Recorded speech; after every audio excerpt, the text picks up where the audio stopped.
বন্ধু HD media আহলে হকের প্রচারের লক্ষ্য নিয়ে আমাদের পথ চলা। পুরুষের জন্য জান্নাতে যাওয়া একটু কষ্টকর, কঠিন। নারীদের জন্য জান্নাতে যাওয়া একবারে সহজ। ও আমার মায়েরা, ও আমার বোনেরা, যারা মাইকের আওয়াজ শুনতেছেন, মায়েদের জন্য, বোনদের জন্য জান্নাতে যাওয়া একবারে সহজ।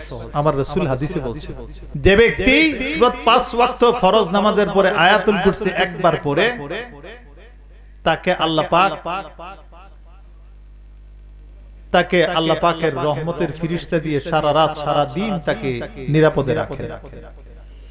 তাকে কোনো ক্ষতি করতে পারে না, মানুষ শয়তান না, জিন শয়তান না, কোনো ক্ষতি করতে পারবে না। এই বিশ্বাস যখন আপনার আমার ভিতরে আসবে, তখন ঠিকই আমার কোনো ক্ষতি কেউ করতে পারবে না। মোবাইল চোরে নেবে না, টাকা চোরে নেবে না, ক্ষতি করতে পারবে না, গালিগালাজ আপনাকে দিতে পারবে না। আল্লাহ সরাসরি তত্ত্বাবধানে আমরা চলে গেছি। বিশ্বাস নাই, এজন্য পড়িও না। আল্লাহ নবী সাল্লাল্লাহু আলাইহি ওয়াসাল্লাম বলেন, কোন কাজের শুরুতে তোমরা বিসমিল্লাহির রহমানির রহিম বলে কাজটা শুরু করো, এই কাজটা সম্পন্ন করার দায়িত্ব আমার জিম্মায় চলে গেছে। কাজটা শেষ হয়ে যাবে সুন্দরভাবে, আমি তাকে সহযোগিতা করব। আমরা বলি না, বের হয়ে যাই, বলি না, দোয়া পড়ি না, বিসমিল্লাহ বলি না, সালাম দেই না, সাহায্য আসবে কোত্থেকে? কথায় কাজ হবে না, কাজ আমল করতে হবে। আমলেও কথায় আমলে কাজ হবে না নিয়ত ঠিক না থাকলে। আর সবকিছু ঠিক থাকলেও আমার নবীর তরিকা মোতাবেক না হইলে এইটা কবুলই হবে। সবকিছু আমার নবীর তরিকা মোতাবেক হইতে হবে। নবীর তরিকা কি? আমরা যখন মসজিদে ঢুকবো কোন পাও দিয়ে ঢুকতে হয়? ডান পা দিয়ে। আমার নবীর সুন্নাত। বের হইতে হলে কোন পাও দিয়া? এই সুন্নতটা একবার ছোট সুন্নত না, এটা একটা কাজ হলো, আমল হইলো, এইটা একটা আমল। আমার নবী বলেন, মান আহাব্বা সুন্নতি ফাকাদ আহাব্বানি, যে ব্যক্তি আমার একটা সুন্নতকে মহব্বত করলো, সে আমাকেই মহব্বত করলো। ওয়া মান আহাব্বানি ফাহুয়া মাইয়া ফিল জান্নাহ, যে আমি নবীকে মহব্বত করলো, সে জান্নাতে আমার সাথে থাকলো। আমার নবীর একটা সুন্নত, দাম কম না বেশি? অনেক বেশি। মনে করে করে এইভাবে নবীর সুন্নতগুলো পালন করবে। ওযু করার সময়, গোসল করার সময়, প্রত্যেকটা কাজের মধ্যে আমার নবীর সুন্নত কোনটা, এটা করবে। বাচ্চা হয়, সকলের ঘরে বাচ্চা, কিন্তু কয়জন আমার নবীর সুন্নত মোতাবেক বাচ্চাটার আকিকা দেয়? আকিকা দিলে এই বাচ্চাটার দায়িত্ব আল্লাহর জিম্মায় চলে যায়। অসুখে বিসুখে, ঘটনা দুর্ঘটনা, সবকিছু মানুষ শয়তান, জিন শয়তান, এগুলো থেকে আল্লাহ পাক এই বাচ্চাটাকে হেফাজতে রাখে। কিন্তু আমরা জানি না, বুঝি না, চলছে তো চল, বাচ্চা হইতেছে একজনের, আকিকার কোনো খবর নাই। দেখা যায় যে আকিকা দিতেন একটা ছাগল দিয়ে 10,000 টাকা যাইতো, আপনার এক মাসে চলে গেছে 1 লাখ টাকা। যায় কিনা? নবীর সুন্নত পালন করলে এই ক্ষতিটা হতো। জানি না, এই জন্য আমাদের অবস্থাটাই। এজন্য আমাদেরকে আমার নবীর সুন্নত থেকে সব সময় শয়তান আমাদেরকে দূরে রাখে। শয়তানের কাজ এটাই। আল্লাহ এবং রাসূলের নির্দেশ থেকে অমান্য করানো হচ্ছে শয়তানের কাজ। যেভাবে বাবা আদম আলাইহিস সালাম এবং মা হাওয়া আলাইহিস সালামকে যেভাবে শয়তান বিভ্রান্ত করেছিল, এভাবে কিয়ামত পর্যন্ত এই শয়তান আমাদের মানব সন্তানের বিরুদ্ধে পিছনে লেগে আছে, এদের কিভাবে জাহান্নামে পাঠানো যায়। قال الله تعالى إن الشيطان لكم عدو فاتخذوه عدوا, নিশ্চয় শয়তান তোমাদের প্রকাশ্য শত্রু, সুতরাং তোমরা এই শয়তানকে তোমাদের শত্রু হিসাবে দেখো, বন্ধু হিসাবে দেখবে। শয়তান, আমরা শয়তানকে দেখি, শয়তান দুই ধরনের আছে। শয়তান মানুষ শয়তান, আর একটা জিন শয়তান। শয়তানের জাত কিন্তু জিন থেকে আসে। শয়তানের জাত হলো জিন। এই শয়তান আবার এই মানুষের আকৃতিও ধারণ করতে পারে, পশু পাখির আকৃতিও ধারণ করতে পারে। এটা আল্লাহ পাক তাকে শক্তি দিয়েছে। মানুষের ভিতরে রগ রেশা সব জায়গায় ঢুকতে পারেন, হার্টের বাল্ব নষ্ট করে দিতে পারেন, কিডনি নষ্ট করে দিতে পারে। এই শয়তান সবকিছু চিনে এবং জানে, বুঝে মানুষের শরীরের ভিতরে কোথায় কি আছে। শয়তান মানুষকে এভাবে বিভিন্ন ধরনের ক্ষতি করার জন্য সব সময় লেগে আছে। এজন্য মানুষ শয়তান আমরা দেখি, জিন শয়তান দেখি না। জিনেরা অনেক সময় আমাকে আপনাকে বিভিন্ন পশু পাখির বেশ ধরে এসে আমাদেরকে বিভিন্ন কাজে বাধা দেয়। নামাজ পড়তে যাইতেছেন, সকালবেলা উঠছেন, উঠে দেখলেন যে রাস্তায় একটা সাপ কিলবিল করতেছে, দৌড়ে বাসায় চলে গেলেন। এরকম অনেক সময় হয় না? আবার দেখে একটা কুকুর গেউ গেউ করতেছে, আপনার তেড়ে আসতেছে, আপনাকে কামড় দেবে, তাড়াতাড়ি ঘরে চলে গেছে নামাজ বাদ। এরকম জিনেরা বিভিন্ন পশু পাখি, জীবজন্তু, জানোয়ারের বেশ ধরে আমাদেরকে আমার নবীর কথা এবং আল্লাহর কথা থেকে আমাদেরকে বিরত রাখে। এগুলো তাদের কাজ, এগুলো তাদের ডিউটি। যে যত শিক্ষিত, এত বড় এর চাইতে বড় শিক্ষিত শয়তান তার পিছনে লেগে যায়। রাসূল করিম সাল্লাল্লাহু আলাইহি ওয়াসাল্লামের কাছে এক কাফের এসে আল্লাহ নবীর কাছে এসে মুসলমান হয়ে গেছে। মদিনা মুনাওয়ারা মুসলমান হয়ে গেছে। মুসলমান হওয়ার পরে আল্লাহ নবীকে, ইয়া রাসূলুল্লাহ, আমি তো মুসলমান হয়ে গেছি, আমি যদি এখন ঈমান আনছি, কিন্তু ইসলামের তো কোন শরীয়তের কোন বিধানগুলো আমি জানি না। যেহেতু আমি জানি না, এখন যদি আমি দেশে চলে যাই, গিয়ে যদি বলি যে আমি মুসলমান হয়েছি, মুসলমানের কাজ কি, কর্ম কি, আমল কি, কিছু জানি না, ইয়া রাসূলুল্লাহ, আমি আপনার কাছে কয়েকদিন থেকে আমি এগুলো শিখে এরপরে আমি আমার দেশে গিয়ে ইসলামের প্রচার করব। ঠিক আছে, থাকো। আল্লাহ নবী অনুমতি দিলেন, হাদিসে আসছে কথা, অনুমতি দিলেন, তুমি থাকো, আমার কাছেই থাকো। শয়তানও খুব এর চাইতে চতুর। শয়তান বলছে, খুব ভালো কথা, তো শিখতে আসছো, দেখে শেখাবো তোমাকে। শয়তান এসে বলে, আল্লাহ নবী সাল্লাল্লাহু আলাইহি ওয়াসাল্লাম একদিন এই রাসূল করিম সাল্লাল্লাহু আলাইহি ওয়াসাল্লাম বসবাস করতেন মদিনা মুনাওয়ারায় রিয়াদুল জান্নাতের কাছে। মসজিদে নববীর ভিতরে একটা জায়গা আছে, হাজী সাহেবরা জানেন, চিনেন। এই জায়গাটাকে বলে মা বাইনা বাইতি ওয়া মিম্বারি রাউদাতাম মির রিয়াদিল জান্নাহ। আমার ঘর, আমার হুজরা, আমার মিম্বর এর মাঝখানটা হচ্ছে রিয়াদুল জান্নাত, জান্নাতের একটা টুকরা, জান্নাতের বাগান। আল্লাহ নবী সাল্লাল্লাহু আলাইহি ওয়াসাল্লাম এই জায়গার মধ্যে বসবাসের ঘর ছিল, হুজরা ছিল। আল্লাহ নবী বলছেন এই সাহাবীকে, তুমি আমার এখানেই থাকো, এখানে থেকে থেকে নামাজ, আমল এগুলো শিখো, শিখতে থাকো এখন থেকে। তো আল্লাহ নবী তাকে ঘরে দিয়ে এক জায়গায় দাওয়াতে গিয়েছেন। এখন যেভাবে ওলামায়ে কেরামরা বিভিন্ন দাওয়াত দিলে যায়, ঘরে বাড়িতে গিয়ে দোয়া দুরূদ পড়ে তার জন্য দোয়া করে, এটা আমার নবীর আমলেও ছিল। শুধু এখন না, এটা তখনও ছিল। হযরত জাবের রাদিয়াল্লাহু আনহু আমার নবীকে দাওয়াত দিয়েছেন, হাদিসে আছে এগুলো। আমি যা কথা বলছি সবগুলো হাদিসের কথা। হযরত জাবের রাদিয়াল্লাহু আনহু আমার নবীকে দাওয়াত দিয়েছেন মদিনা মুনাওয়ারা। জাবের রাদিয়াল্লাহু আনহুর বাড়ি ছিল খন্দকের যুদ্ধের ময়দানের পাশে। আল্লাহ নবীকে দাও, ইয়া রাসূলুল্লাহ, আপনি আমার ঘরে যাবেন, আমি আপনাকে একটু মন ভরে আপনাকে খাওয়াবো, দাওয়াত দিতেছি। আল্লাহ নবী দাওয়াত রাখলেন, দেখে বললেন, জাবের যাও, আমি আসবো। হযরত জাবের রাদিয়াল্লাহু আনহু ইনি ভাবছেন যে আল্লাহ নবী হয়তো 2-4-5 জন সাথে নিয়ে, সাহাবী নিয়ে আসবেন, এই 5-7 জনের রান্না করছে। ছাগল, বকরি জবাই করে অথবা দুম্বা জবাই করে রান্নাবাড়া করছে। অপেক্ষা আছে, রান্নাবাড়া শেষ, আল্লাহ নবী আসবেন। আল্লাহ নবী আসলে পরে জাবেরের ঘরটা আলোকিত হয়ে যাবে, দোয়া পাবে। হযরত জাবের রাদিয়াল্লাহু আনহু দেখতেছেন আল্লাহ নবী আসতেছেন, পিছনে 70-80 জন একসাথে আসতেছে। হযরত জাবের দৌড়ে বাসায় গেছে, স্ত্রীকে বলতেছে, আল্লাহ নবী তো আসতেছেন, সাথে তো বিরাট লাইন, আহলে সুফফা যতজন আছে সবাই আসতেছে। আল্লাহ নবী যে শুনছে জাবেরের বাড়িতে দাওয়াত খেতে যাইতেছে, ইয়া রাসূলুল্লাহ, আমরাও যাব।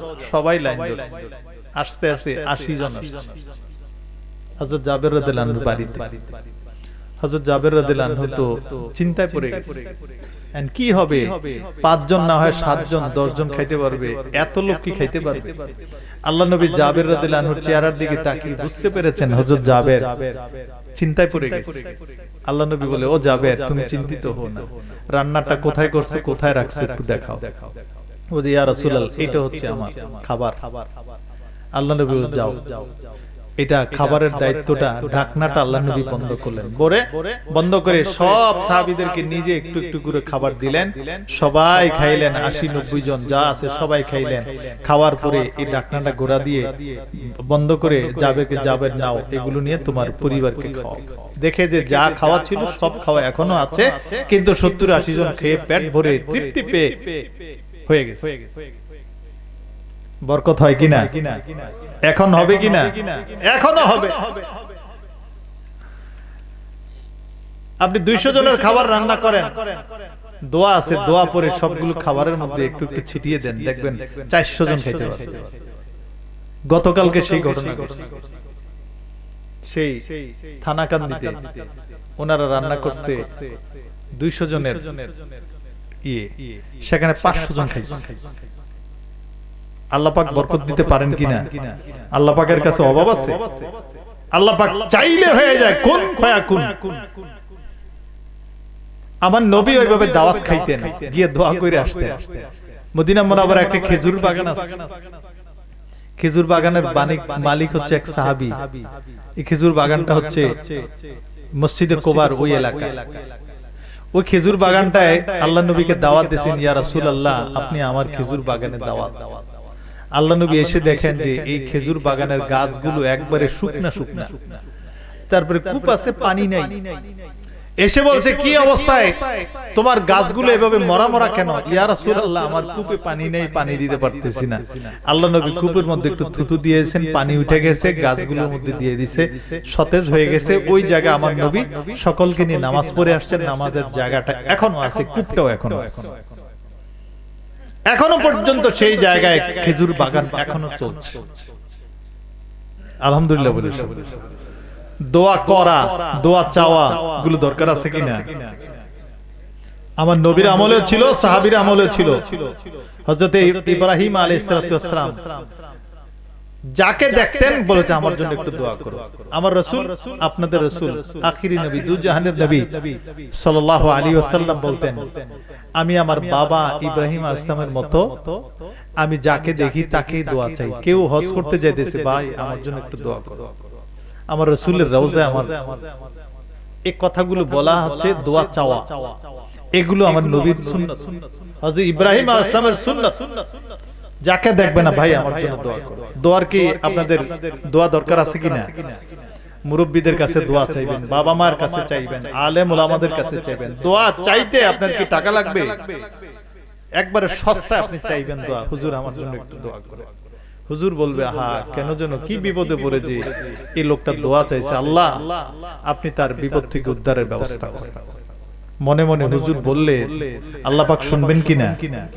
এজন্য এগুলো করতে করতে দেখা যাবে যে আল্লাহ পাক আমার আপনার ভিতরে আল্লাহর সাহায্য আসা শুরু হয়ে গেছে। যে কথাটা বলছিলাম, হযরতে আল্লাহ নবীর সাহাবী কে বলছে, আল্লাহ নবী তুমি, ও আমার সাহাবী, তুমি নতুন মুসলমান হয়েছো, তুমি আমার এই হুজরায় থাকো, এখানে অবস্থান করো, করে শিখো নামাজ, আমল, জিকির, আজকার কিভাবে করে সব শিখো। আল্লাহ নবী সাল্লাল্লাহু আলাইহি ওয়াসাল্লাম এক জায়গায় দাওয়াতে চলে গেছে, এই সাহাবীকে বলে গেছে যে, এ আবু দারদা, তুমি আমি আসলে পরে যে খাবার আছে রাতে দুজন মিলে খাবো, আমি এসে তোমাকে নিয়ে খাবো। শয়তানি কথাটা শুনছে। শয়তানের কাজ হচ্ছে নবীর কথার অমান্য করানো, আল্লাহর নির্দেশকে অমান্য করানো, এটা হচ্ছে শয়তানের কাজ।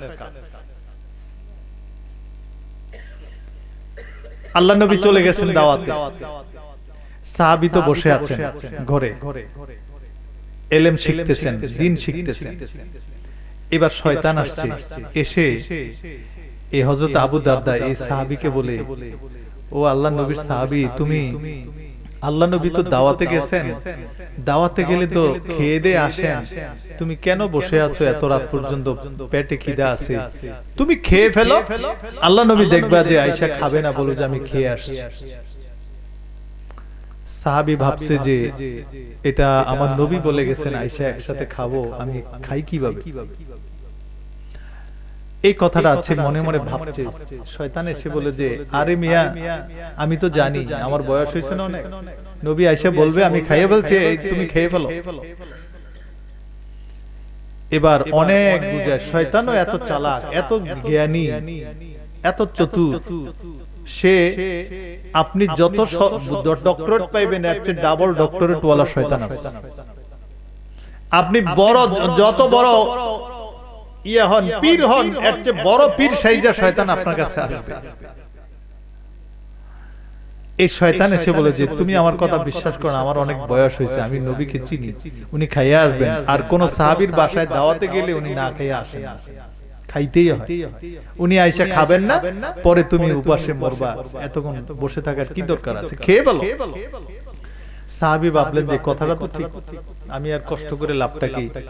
সাহাবী গিয়ে এই খাবারটা, দুধ ছিল সেখানে, খাবারটা খেয়ে ফেলেছেন। খেয়ে এবার মনে হলো শয়তান, এবার মনে হলো হায়রে আল্লাহ, আল্লাহ নবী বলছেন একসাথে খাবে, আমি যে খেয়ে ফেললাম, আল্লাহ নবী যদি আয়েশা আমাকে জিজ্ঞেস করে দাও একসাথে খাবো, খাওয়াটা লো, আমি কোথা থেকে দেব? তার ভিতরে চিন্তা শুরু হয়ে গেছে। এবার শয়তান হাসছে, এসে বলে যে সাহাবী, তুমি একটা কাজ করো, নবী আয়েশা যদি দেখে তুমি খেয়ে ফেলেছো, আয়েশা না খাওয়া থাকে, নবীকে চিনো, নবী কিন্তু দইরা কল্লাটা ফালাই দিবে, তাড়াতাড়ি তুমি পালিয়ে যাও, না হয় তোমার কল্লাটা ফালাই দিবে, তাড়াতাড়ি পালিয়ে যাও। শয়তান কিভাবে? সাহাবী বলে এটা করলাম কি, এক তো নির্দেশ অমান্য করলাম, এখন যদি আবার পালিয়ে যাই আমার নবী ভাববেন যে এ তো বাটপার, চোর, ধরলে যেখানে পাইবে সেখানে আমাকে মারবে। এটা কি করলাম? পাপ করলাম, অন্যায় করে ফেলেছি। সে ভয়ে ভয়ে বসে আছে, শয়তান তার কাছে আর বেশি আসতে পারতেছে না। শয়তান তাকে পালিয়ে যাওয়ার জন্য বলছে, পালিয়ে গেলে অবস্থাটা কি হতো বুঝতে পেরেছেন? ঈমান আমল সব যাইতো।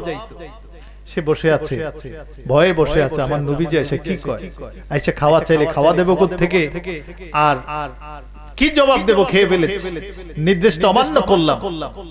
শয়তান চলে গেছে, নির্দেশ অমান্য করাই দিয়েছে, পালিয়ে যায় নাই, না যাক কিন্তু নির্দেশটা তো অমান্য করাইছে। সে ভয়ে ভয়ে বসে আছে, আল্লাহ নবী এসে কি বলে, আল্লাহ নবী বলছে ও আবু দারদা আসো একসাথে খাবো। আবু দারদা পাতিল নিয়ে এসছে, বন্ধ পাতিল, দেখে খুলে দেখে যে যেই দুধ ছিল সেই দুধটাও আছে। এরপরে দুজনে মিলে খেয়ে ফেললেন। মাঝখানে শয়তান যে ঘটনাটা ঘটাইছে, আমাদের জীবনে এরকম হয় কিনা?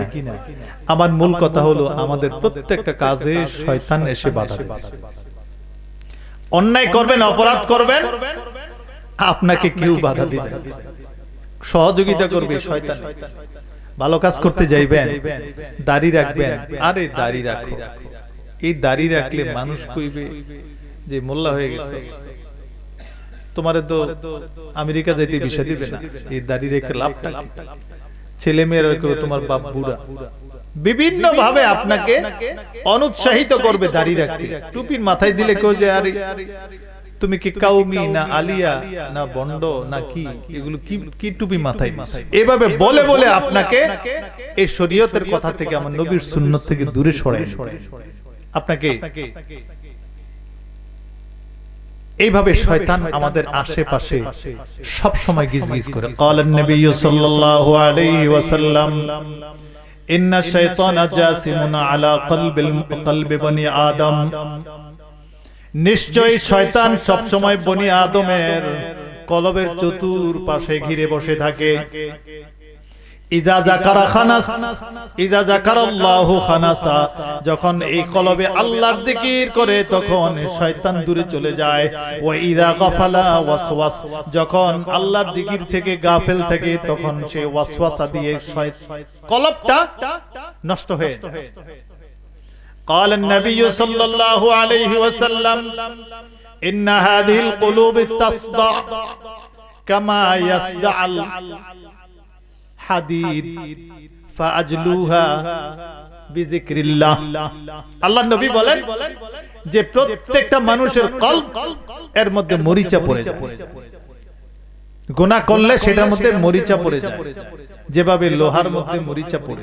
লোহার মধ্যে মরিচা পড়ে কিনা, পানির মধ্যে বাতাসের মধ্যে রেখে দিলে কয়েকদিন পরে দেখবেন মরিচা পড়ে যায়। আল্লাহ নবী বলেন, তোমার আমার কলবের মধ্যেও জিকির না থাকলে এটা শয়তানের অপরাধ করতে করতে এইটা কলবটার মধ্যে মরিচা পড়ে যায়।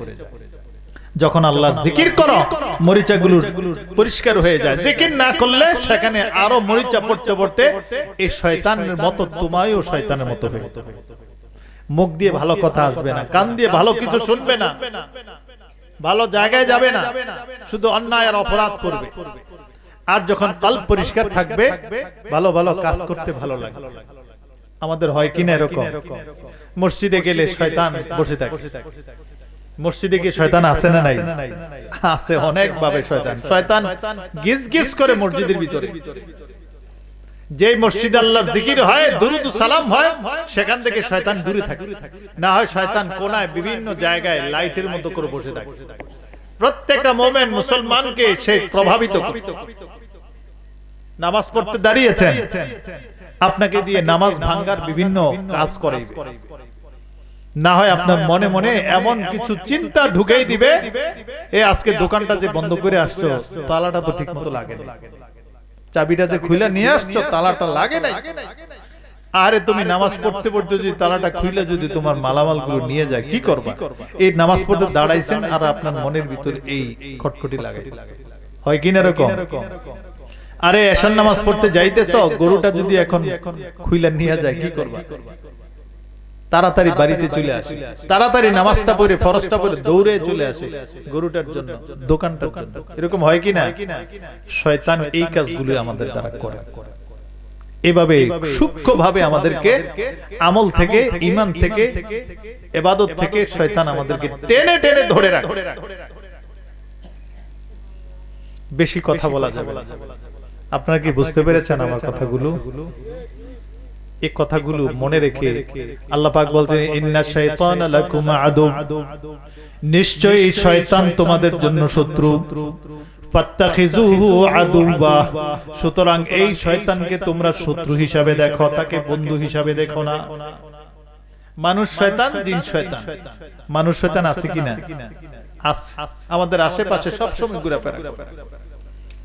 আইসা আপনাকে পরামর্শ দিব, আরে হজে যাবে কেন, উমরায় যাবে কেন, এই টাকাটা এই মানুষগুলো দিয়ে দাও, মানুষগুলো দিয়ে দাও। এরপরে যখন নির্বাচনের সময় আসবে, মেম্বারি দাঁড়াবে, 1 হজের টাকা দিয়ে তুমি মেম্বার হয়ে যাবে। এবার 10টা হজের টাকা মেম্বারি করে করে ইনকাম করো। শয়তান এসে বলে কিনা, পরামর্শ দেয় না, আপনার হজ উমরা বাদ, এই টাকা বিলাইতেছে বিলাইতেছে। নিয়ত কি? মেম্বার হও। মেম্বার হইলে কি নিয়ত?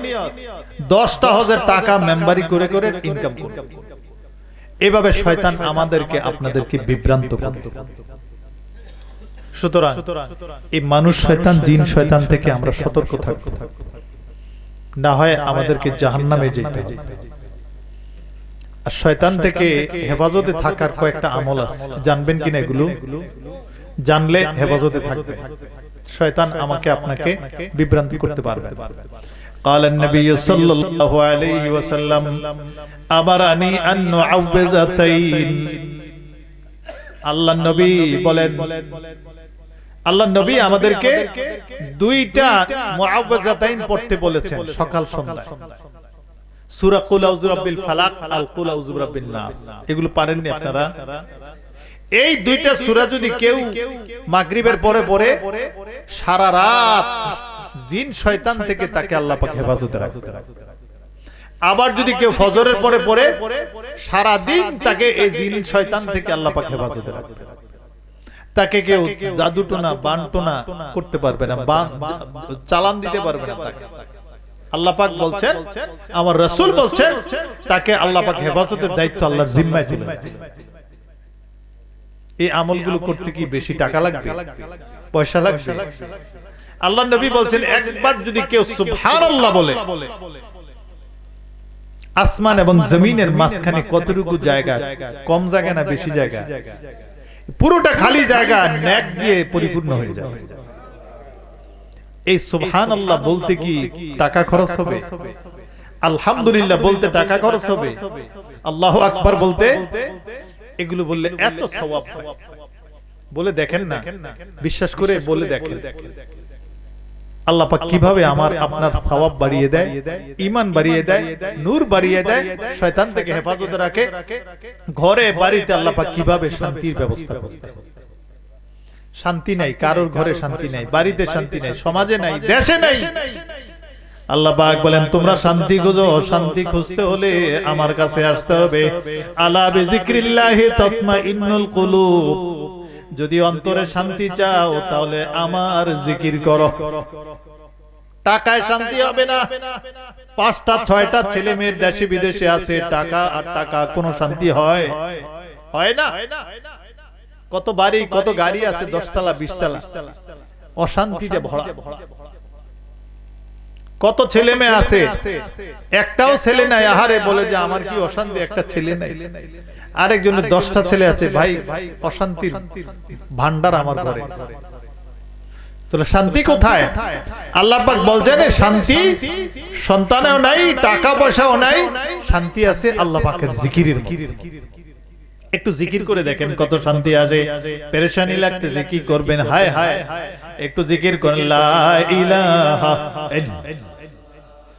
লা ইলাহা লা ইলাহা লা ইলাহা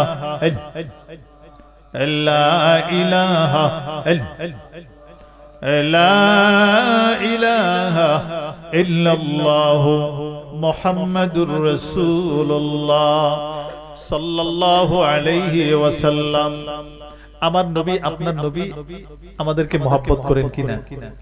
আল্লাহ পাক আমাদেরকে মহব্বত করেন। এজন্য আল্লাহ পাক জানিয়ে দিয়েছেন কোন রাস্তায় গেলে আমার আল্লাহ পাকের এই বান্দাটা জান্নাতি হয়ে যাবে। এই রাস্তা জানাইছেন কিনা? কোরআন এবং হাদিসে জানাইছেন কিনা? কোন রাস্তায় গেলে জাহান্নামে যাইতে হবে এই রাস্তাটা জানাই দিয়েছেন কিনা? নবীদেরকে আল্লাহ পাক পাঠাইছেন এই জন্যই যে এই রাস্তায় গেলে জান্নাত, এই রাস্তায় গেলে জাহান্নাম। সুতরাং তোমরা জান্নাতে যাইতে চাইলে এইভাবে যাও, জাহান্নামে যাইতে চাইলে এইভাবে যাও। নবী কি আছে? আর নবী নাই, কিন্তু সাহাবায়ে কেরামরা, তাবিঈনরা, তাবে তাবিঈনরা, আউলিয়া কেরামরা আছে কিনা? এখনো উলামায়ে কেরামরা আছে কিনা? নবীদের কথাগুলো এনারা বলছেন, যেদিকে গেলে জান্নাত পাওয়া যাবে ওই রাস্তাটা দেখিয়ে দেন যারা, তারাই হচ্ছে মুরশিদ, তারাই হচ্ছে পীর, তারাই হচ্ছে মুরব্বি, তারাই হচ্ছে শিক্ষক। জেনে জেনে আমাদেরকে রাস্তাটা খুঁজতে হবে। এমন বলা যাবে না যে আমি পীরের রাস্তা ধরছি, পীরের পায়ে ধরছি, হাতে ধরছি, আমার আর কোনো আমল করতে হবে না, এবার জান্নাতে আমার নিয়ে মাথায় দইরা নিয়ে খাড়ি দিয়ে নিয়ে ফেলাই আসবে। এরকম মনে করেন না? যে পীর বলবে যে আমার কাছে মুরিদ হও, আমি তোমারে একবার মাথায় উঠে নিয়ে জান্নাতে ফেলাই দিয়ে আসবো, ওই পীরও বন্ড, এই মুরিদও বন্ড। নাউজুবিল্লাহ বলে। পীরের কাজ হচ্ছে রাস্তাটা দেখিয়ে দেওয়া, ভাই এই রাস্তায় চলে, নামাজ পড়েন 5 ওয়াক্ত, নামাজের পরে তাসবিহগুলো পড়েন, বিসমিল্লাহ পড়েন, সুবহানাল্লাহ পড়েন, আলহামদুলিল্লাহ পড়েন, আল্লাহু আকবার পড়েন, সূরা ফাতিহা পড়েন, আয়াতুল কুরসি, কুল হুয়াল্লাহ 3 বার পড়েন, দুরূদ শরীফ পড়েন 7 বার 11 বার, এরপরে একটু জিকির করেন, একটু মুনাজাত করেন আল্লাহর কাছে। এভাবে করতে করতে করতে করতে এখন 5 ওয়াক্ত নামাজ পড়েন, ফরজ পড়েন, এরপরে আস্তে আস্তে সুন্নাত পড়েন। সুন্নাত পড়া হইলে এবার নফল নামাজগুলো পড়েন। আছে কিনা এগুলো? এরপরে নফল নামাজ শুরু হইলে ইশরাক নামাজটা পড়েন। ফজরের নামাজ যখন সূর্য উদয় হবে এর 5-10 মিনিট পরে ইশরাকের নামাজটা পড়বেন। এরপরে সকালবেলা ফজরের আগে তাহাজ্জুদের নামাজটা পড়বেন।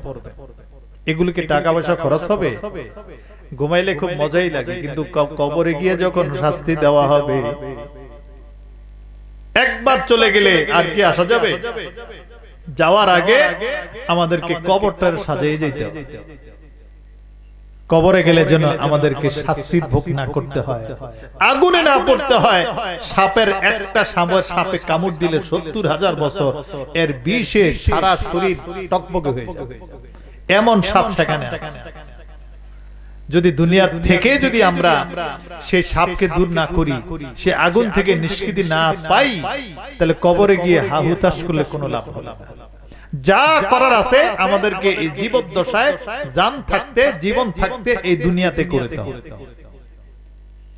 এজন্য এখন আমাদের জীবন জিন্দেগি আছে, মরার পরে কবরে শুয়ে শুয়ে কোটি কোটি বার সুবহানাল্লাহ আলহামদুলিল্লাহ আল্লাহু আকবার বললে কোনো এক পয়সা লাভ হবে না। জীবন থাকতে একবার বললে এত সওয়াব হবে। এজন্য আমরা এই আমলগুলো নিজেরা বাড়াই। 5 ওয়াক্ত নামাজ দিয়ে 8-10 বছর বয়সে যে শিখছি আমরা 5 ওয়াক্ত নামাজ পড়ি, ফুরুত করে মসজিদে যাই, নামাজ শেষ আবার ফুরুত করে বেরিয়ে যাই। 80 বছর হয়েছে ঠিক একই কাজই করি, আমল বাড়ে না, কাজ বাড়ে না, কয় নামাজ পড়ি তো, 5 ওয়াক্ত নামাজ পড়ি তো। এটা হলো প্রাইমারি ক্লাস। প্রাইমারি ক্লাসে আপনার কত বছর থাকতে দেয়? আপনার বয়স যদি 20 বছর হয় আর কি প্রাইমারি ক্লাসে পড়তে দিবে আপনাকে? তুমি বড় হয়ে গেছো, তোমার আর ছোট ছোট পোলামেনের সাথে পড়তে হবে না, যাও, না পড়লে নাই। হাই স্কুলে কলেজে পড়ার কথা, তুমি এসে প্রাইমারি স্কুলে বসে। এই 5 ওয়াক্ত নামাজ পড়া এগুলো হচ্ছে প্রাইমারি ক্লাস। আপনি কবে হাই স্কুল, কলেজ, কবে ইউনিভার্সিটিতে পড়বেন, কবে আল্লাহওয়ালা হইবেন? মরলে হবে না জীবদ্দশা হইতে হবে। এজন্য আমাদের যে যে অবস্থা আছে নামাজ শুরু করি, সুন্নত নামাজ পড়ি, নফল নামাজ পড়ি, তাহাজ্জুদের নামাজ পড়ি, একটু রোজা রাখি। রোজা রাখা খুব সওয়াবের কাজ, আমার নবীর সুন্নাত। বৃহস্পতিবারে রোজা রাখা আমার নবীর সুন্নাত, সোমবারে রোজা রাখা আমার নবীর সুন্নাত। এগুলো রাখতে কি টাকা পয়সা খরচ হয়? হজে যাইতে, উমরায় যাইতে না টাকা খরচ হয়? এগুলো করতে টাকা খরচ হবে? করবেন। আমার নবী বলছেন, মান আহাব্বা সুন্নতি ফাকাদ আহাব্বানি, যে আমাকে আমার সুন্নতগুলোকে ভালোবাসলো সে আমাকেই ভালোবাসলো। ওয়া মান আহাব্বানি ফাহুয়া মাইয়া ফিল জান্নাহ, যে আমাকে ভালোবাসলো সে জান্নাতে আমি নবীর সাথে থাকলো। এগুলো আমার নবীর সুন্নত। একটু রোজা রাখবেন, রোজা রাখলে ভালো লাগে, একবার রাইখা দেখেন, দেখবেন সব সময় রাখতে ইচ্ছা। আমার নবীর সুন্নতগুলো, আমলগুলো ধরেন, মৃত্যুর আগে যেন ঈমানের সাথে মওত হয়, আল্লাহর গোলাম হিসেবে যেন দুনিয়া থেকে যাওয়া যায়। আল্লাহ পাক যেন আমাদেরকে কবুল করে সকলে। এই কথাগুলো কি শুধু পুরুষের জন্য না, মহিলাদের জন্য, সকলের জন্য। কোরআন এবং হাদিস আসছে, আমার নবী আসছে, আল্লাহ পাকের কথাগুলো নারী পুরুষ সকলের জন্য। পুরুষের জন্য জান্নাতে যাওয়া একটু কষ্টকর, কঠিন। নারীদের জন্য জান্নাতে যাওয়া একবারে সহজ। ও আমার মায়েরা, ও আমার বোনেরা, যারা মাইকের আওয়াজ শুনতেছেন, মায়েদের জন্য, বোনদের জন্য জান্নাতে যাওয়া একবারে সহজ। আমার রাসূল হাদিসে বলছে, আমার কথা না, রাসূলের কথা। قال النبي صلى الله عليه وسلم ان المرأة اذا صلت خمسها وصامت شهرها وحسنت فرجها وأطاعت بعلها دخل الجنة بأي أبواب شاء। আল্লাহ নবী বলেন, কোন নারী যদি 5 ওয়াক্ত নামাজ আদায় করে, একবারে 4টা কাজ করলে সে জান্নাতি হয়ে যাবে। একটা নারী, বেশি করা লাগবে। মায়েরা, বোনেরা খুব কান দিয়ে শোনেন। আপনারা ঘরে গিয়ে মাদেরকে, বোনদেরকে, স্ত্রী এদেরকে শোনাবেন এই ওয়াজগুলো। আমাদের ওয়াজ দরকার, নসিহত দরকার, হেদায়েত দরকার। মহিলাদের দরকার আছে কিনা? তারা যদি হেদায়েত না পায়, বেপরদা অবস্থায় চলে, এই পুরুষদেরকে শাস্তি দেবে। তারা যদি মোরগ জবাই করার সময় বিসমিল্লাহ আল্লাহু আকবার না বলে, তাহলে এটা খাওয়া কি জায়েজ হবে? আমরা যদি এদেরকে না শিখাই, এরা তো না বইলে জবাই করে মাথা এক জায়গায়, শরীর এক জায়গায় করলে এটা সুন্নত হবে না জায়েজ হবে? এজন্য এনাদেরকে শিখাইতে হবে। দায়িত্বটা আমাদের। যাদের ঘরে স্ত্রী আছে তাদেরকে বাসায় গিয়ে এইভাবে নসিহত করতে হবে, শিখাইতে হবে।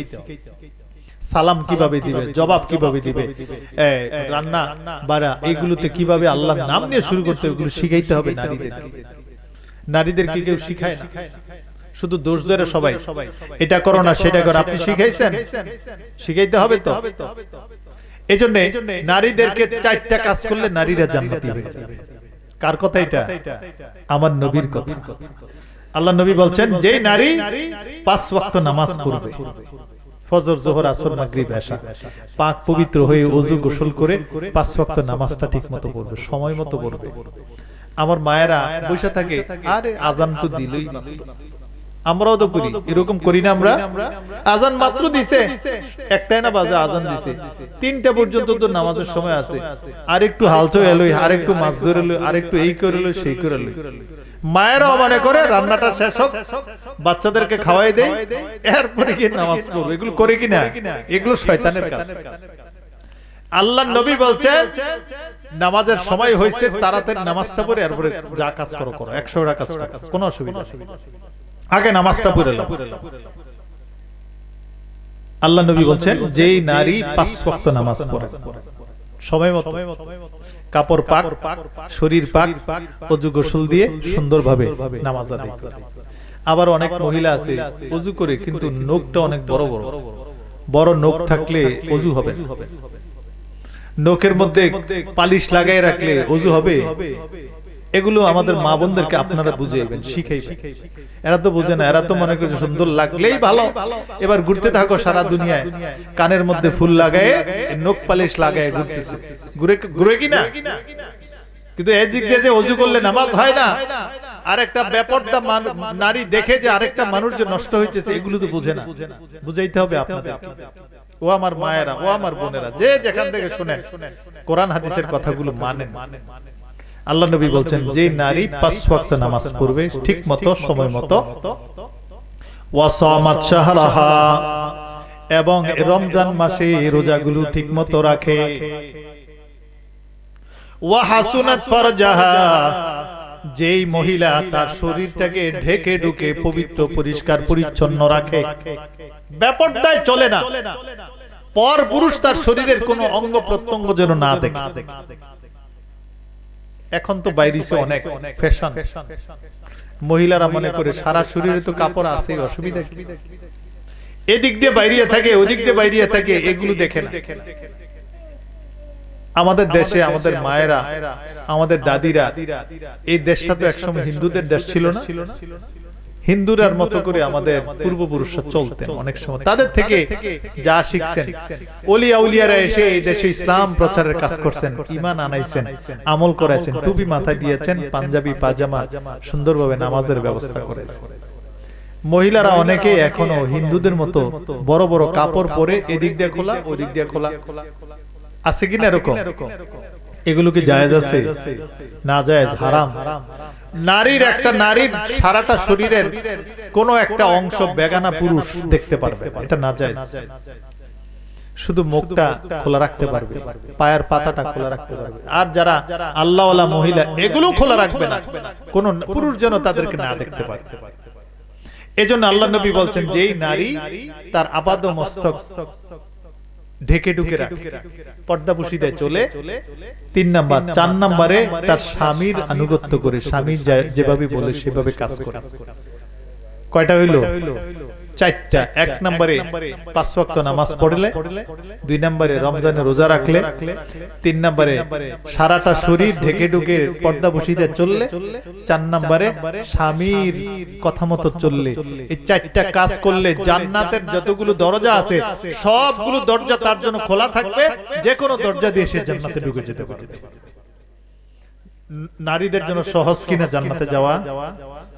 এগুলো বলবেন আপনারা। ও আমার মায়েরা, ও আমার বোনেরা, যারা শুনছেন কথাগুলো বিশ্বাস করে আমল শুরু করে দেন। গলার আওয়াজ বড় করবেন না, বেপরদায় চলবেন না, বেগানা পুরুষের সামনে যাইবেন না। আমাদের পুরুষরাও বেগানা নারীদের, অপরিচিত নারীদের সামনে আপনারা যাবেন না। তারা পর্দায় থাকুক, তাদেরকে পর্দায় থাকতে দেন। আল্লাহ পাক যেন আমাদেরকে কবুল করে সকলে। আপ বেশি কথা হবে না, আমরা এখন দোয়ার দিকে যাব। দোয়ার আগে একটু দুরূদ শরীফ পড়ে জিকির করে আমরা তওবা করব সকলে মিলে। তওবা করতে রাজি আছেন? গুনাহ আছে কিনা আমাদের? বাকি জীবন যতদিন থাকবো গুনাহ করেই যাব, নিয়ত আছে নাকি? তাহলে আমরা ইনশাআল্লাহ আজকে তওবা করব সকলে। আমরা একটু দুরূদ শরীফ পড়ে, ইন্নাল্লাহা ওয়া মালাইকাতাহু ইউসাল্লুনা আলান নবী ইয়া আইয়ুহাল্লাযীনা আমানু صلوا عليه وسلموا تسليما صلى الله وعلى محمد صلى الله وعليه صلى الله وعلى محمد صلى الله وعليه الصبح بدا من طلعته والليل دجا من وفرته صلى الله وعلى محمد صلى الله وعليه صلى الله على محمد صلى الله وعليه بلغ العلا بكماله كشف الدجى بجماله حسنت جميع خصاله صلوا عليه وآله الصلاة والسلام عليك يا رسول الله الصلاة والسلام عليك يا حبيب الله الصلاة والسلام عليك يا شافع المذنبين الصلاة والسلام عليك يا رحمة للعالمين আমরা একটু জিকির করব খুব মনোযোগের সাথে নিজেকে নিকৃষ্ট অধম মনে করে চক্ষু বন্ধ করে কলবের দিকে মুতাওয়াজ্জহ প্রত্যেকের বাম স্তনের দুই আঙ্গুল নিচে আমাদের কলব এই কলবের দিকে মুতাওয়াজ্জহ হয়ে চক্ষু বন্ধ করে প্রথমে নফি ইসবাতের জিকির তারপরে ইসবাতের জিকির এরপরে ইসমে জাত এক জরবের জিকির এই জিকিরগুলো আপনাদের শেখানোর জন্য করানো হচ্ছে বাসা বাড়িতে গিয়ে সারা বছর এই জিকিরগুলো করবেন আমার মায়েরা বোনেরা বাবা ভাইয়েরা সকলে এই জিকিরগুলো আমলগুলো করবেন প্রথমে নফি ইসবাতের জিকির লা ইলাহা লা ইলাহা لا إله لا إله لا إله لا إله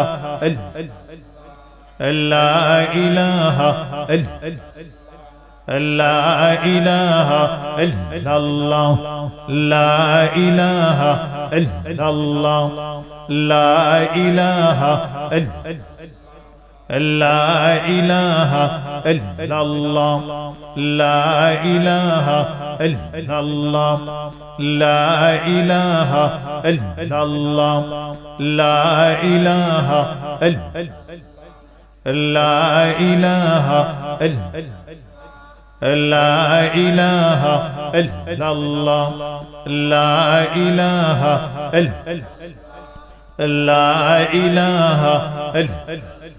إله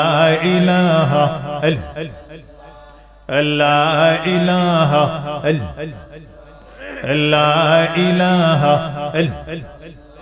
لا إله إلا الله لا إله إلا الله لا إله لا إله إلا الله لا إله إلا الله لا إله لا إله لا إله لا إله إلا الله محمد رسول الله صلى الله عليه وسلم إلا الله الله الله الله الله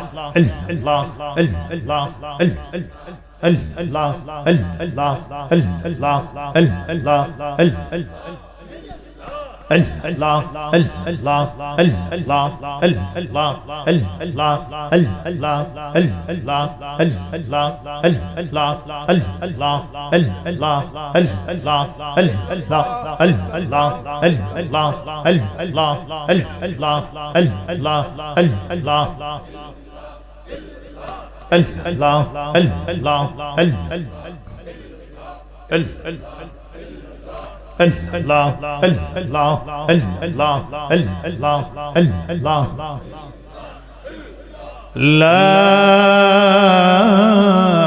إله إلا الله محمد رسول الله صلى الله عليه وسلم الله الله الله